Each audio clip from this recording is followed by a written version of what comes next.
Hey everybody, I just wanted to be able to finish this lecture for you since you have tests coming up this week. So talking about fetal well-being and testing kick counts, we're trying to measure 10 movements in 2 hours, typically beginning 18 to 20 weeks. Before that, of course, you're not feeling a lot of fetal movement. If she hasn't felt fetal movement, 10 movements in 2 hours, and that can be, you know, each time the baby kicks or turns or flutters or anything. We want to evaluate with an NST, which is a non-stress test. There's a slide on that in a moment. And of course, you're familiar with ultrasounds. Contraction stress test is similar to NST or non-stress test, except that we are inducing contractions for that. And then a BPP, you need to know that it tests for 5 markers in the baby: the fetal heart rate and whether it's reactive, which is accelerations we'll talk about. It measures fetal breathing movements. This is done during an ultrasound, okay? Fetal body movements, fetal tone, and fluid volume.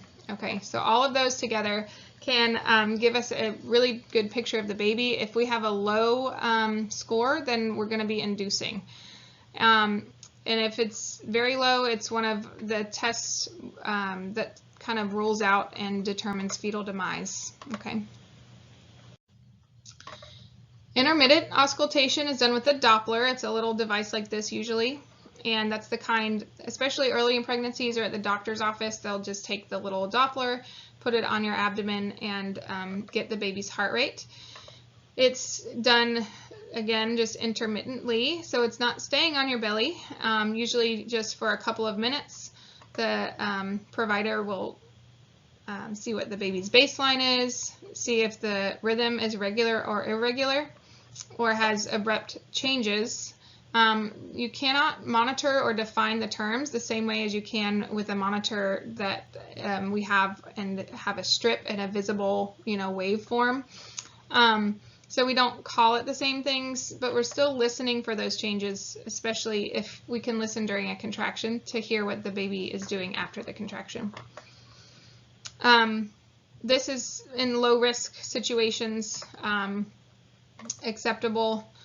And in some cases at, like, say, a home birth and things like that.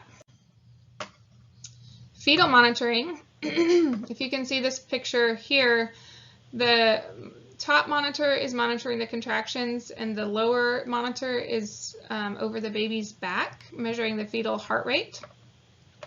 So this one is what we would call the ultrasound monitor to track the baby's heart rate. What we're looking for is fetal oxygenation. So if the baby is doing well, we're looking for these signs that I'm about to explain, and it tells us whether the baby is adequately oxygenated during that moment of time.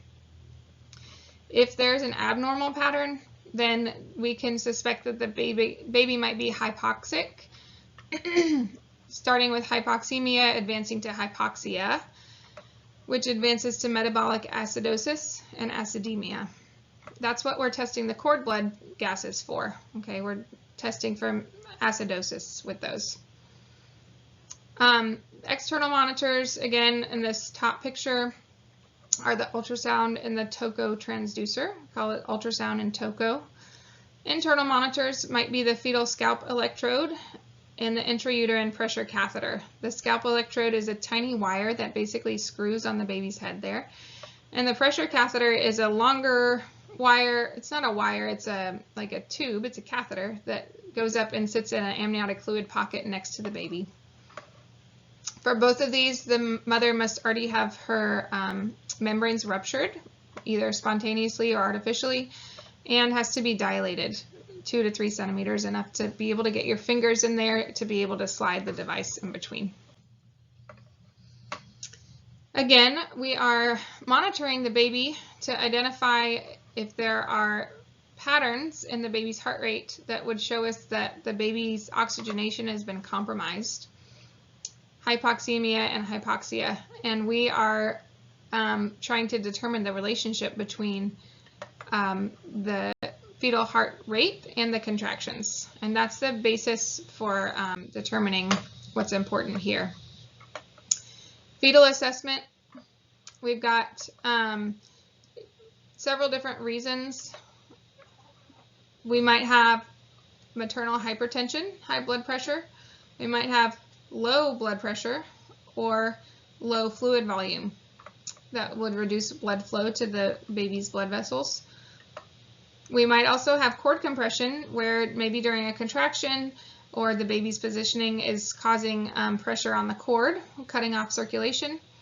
A cord prolapse is an emergency where the baby's head is, or presenting part is between the cervix and the presenting part and squeezing the cord.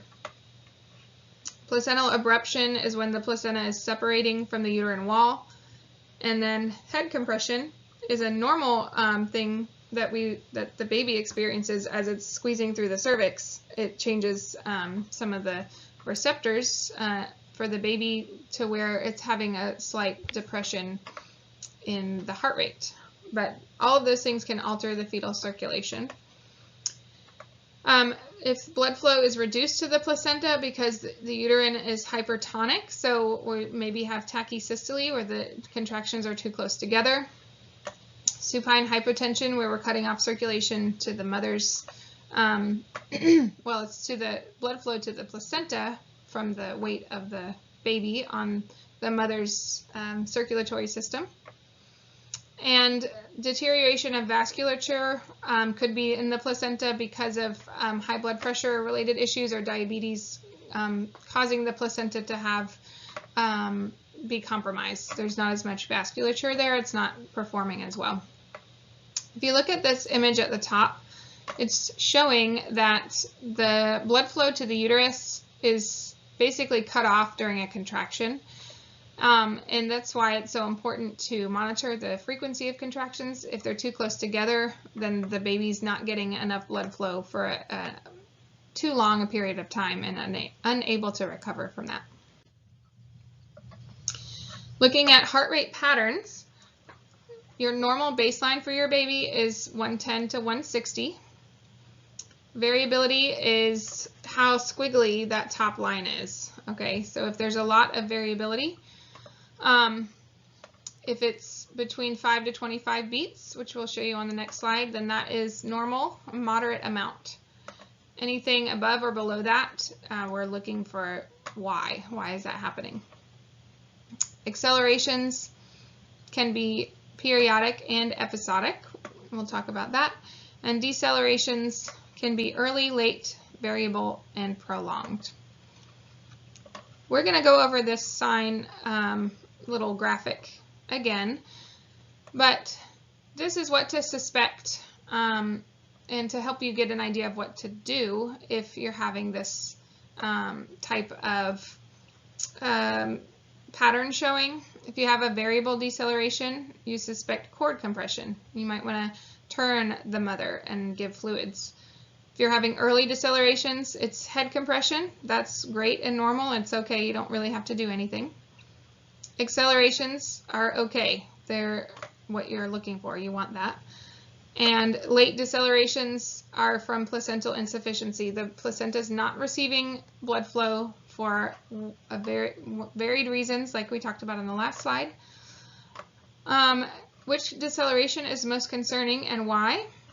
It's the late deceleration. This is a concerning pattern that we need to treat. We can't just let this go. If we have recurrent late decelerations, so more than 2 or 3 in a row, then we're doing something to help fix this in the mother, okay? We'll talk about how to treat that in a moment. Here, variability, like we talked about, it's this squiggly line right here. Here you can see it's not very squiggly. This looks great. We're not looking at these are accelerations. We're looking at this, where it's mostly flat, but there's some variability there, this squiggly line still. So this is moderate variability, and this is what we're looking for. Minimal variability is up here. This we're not really sure. It could be normal because maybe the baby's sleeping. It could be because we gave the mom medication, like a narcotic medication. We don't know. We'll have to wait and see if it comes out of this cycle or not. Sometimes you can do other interventions, but if minimal variability is the only problem and there aren't any decelerations, then it's usually fine just to monitor for a little longer. Absent variability is more of a concerning thing. We don't want to see absent variability. We want to be able to try to start treating that if we're seeing that. Marked variability is also not good. Okay, this baby is stressed and we need to see what we can do to help with that. Here's another graphic that shows them each: absent, minimal, moderate, and marked.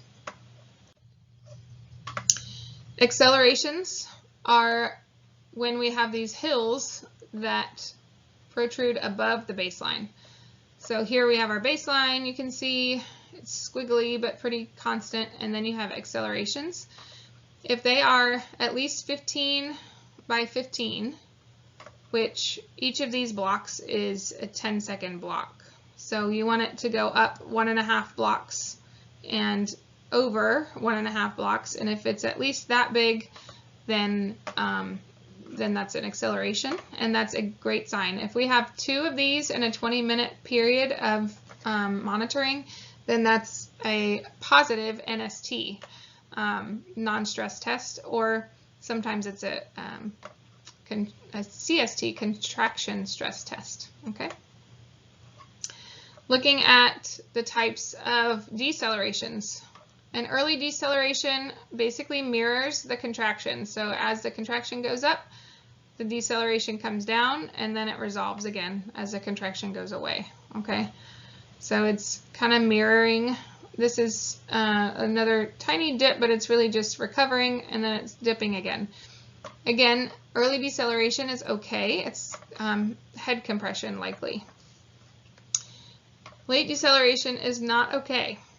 This is showing us that the placenta is not serving the baby well. It cannot recover from this period at the peak of the contraction that cut off circulation. The baby doesn't have enough oxygen reserves in its circulation to help it recover. So it is, it's a bad sign that we need to fix, okay? But basically what's happening is you have the contraction, and then it's after the peak of the contraction that the deceleration starts and then recovers. This, you can see, also has absent variability with it, which is not good either. This combination is a concerning sign.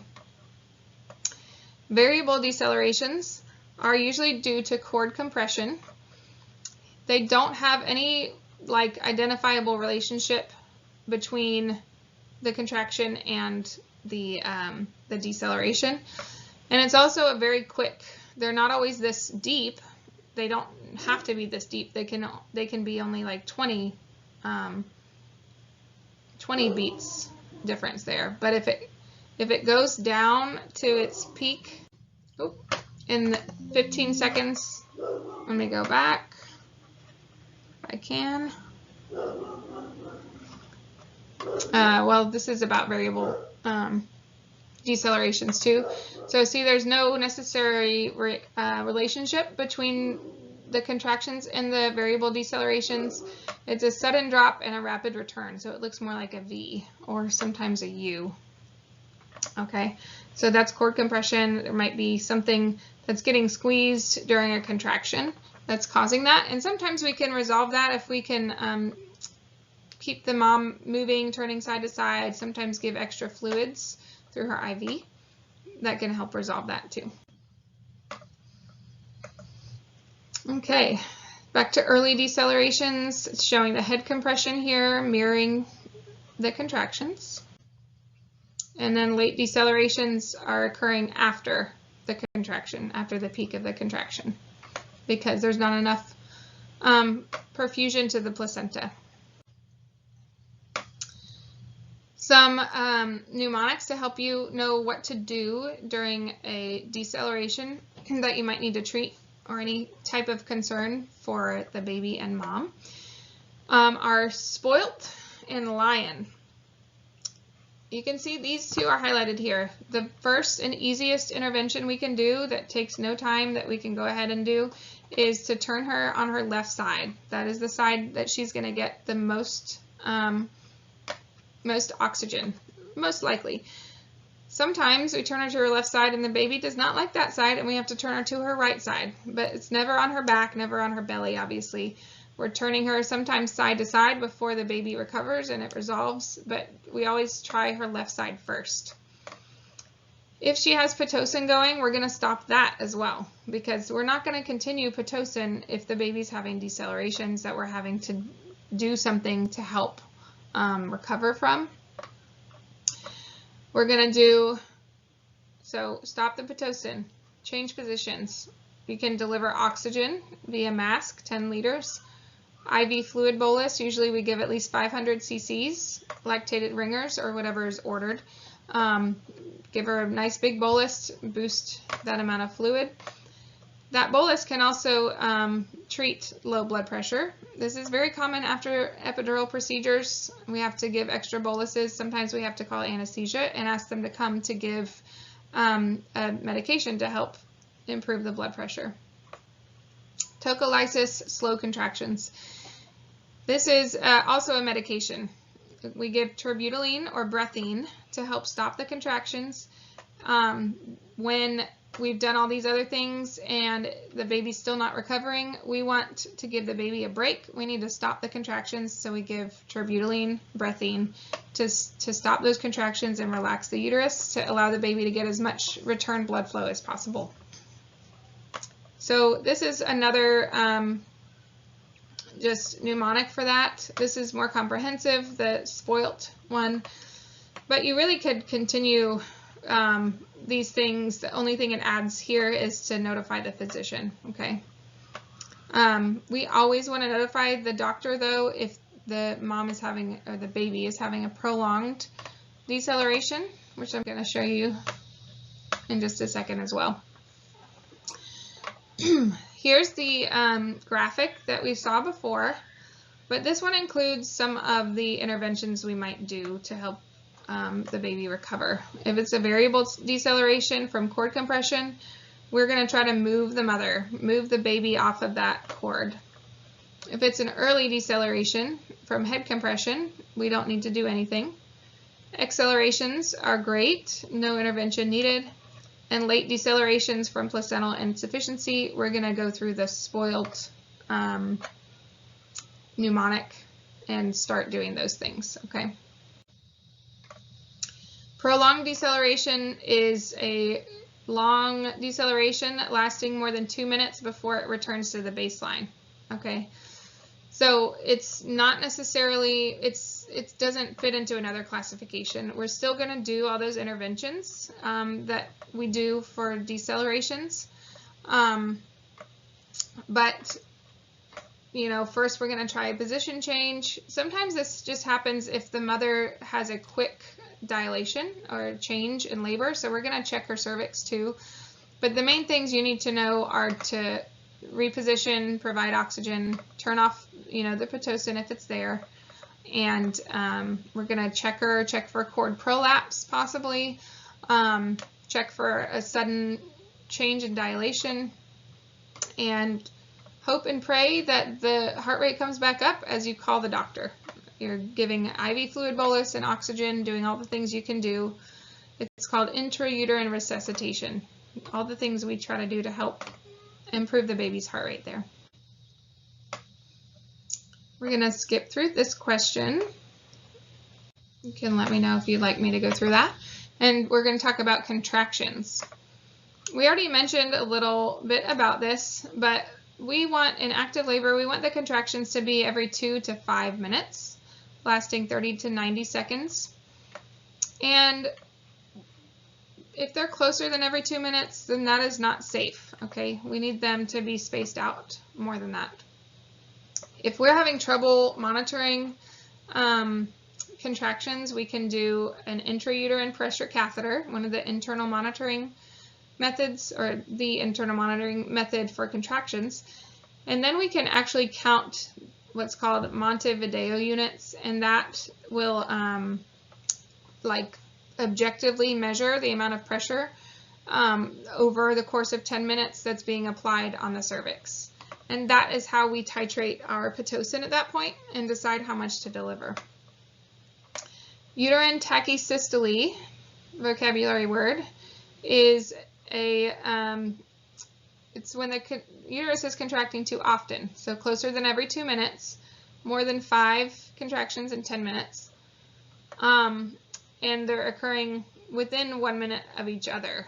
Any of those can be a definition, and once you get into it more, you'll see why those are differentiated there.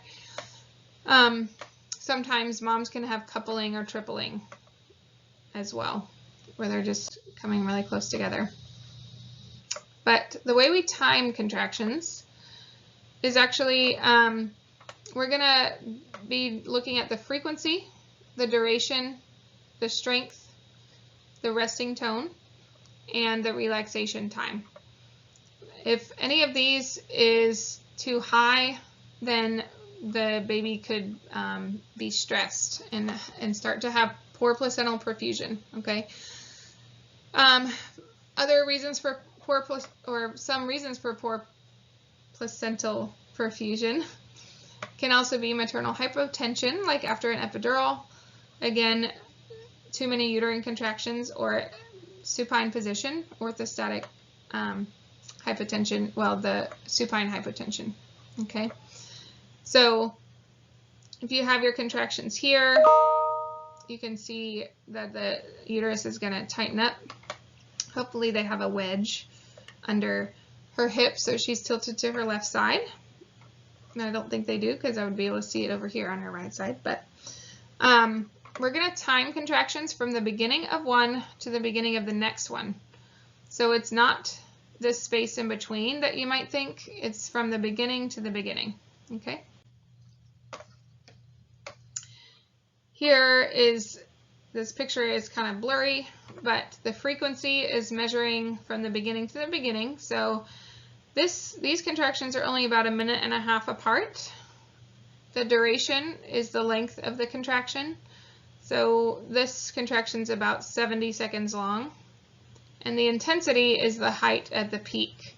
You cannot measure intensity in a number, like you can't document this number unless you're using an IUPC, intrauterine pressure catheter. Otherwise, the intensity is measured by palpation. And you can ask the patient how they're feeling, if their contractions are stronger, that kind of thing. But all of those are more subjective. We can feel and palpate whether they're mild, moderate, or strong. Usually we can use this for mild, this for moderate, and this for strong if you're trying to come up with something relative to it. You can feel your chin, your nose, and your forehead. But otherwise, you can only chart a number if you have an IUPC and you're measuring Montevideo units. Same with resting tone. If this were an IUPC, we would chart this as the resting tone, which from here, although this is a blurry picture, it looks pretty high. Normally resting tone would be down here. And we have to palpate resting tone if the patient doesn't have an intrauterine pressure catheter. Okay.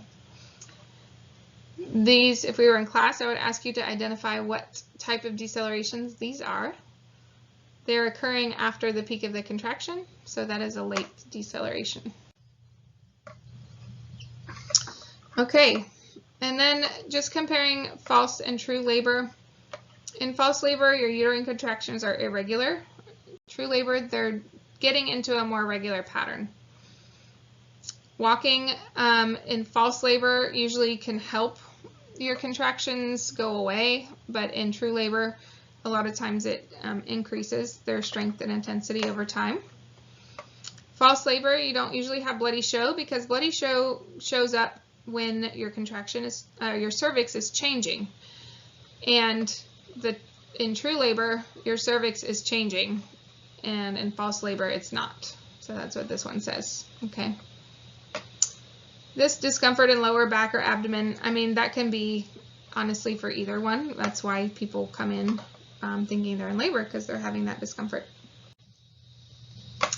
That is it for this section. So Thanks, and have a good week, and let me know how I can help you.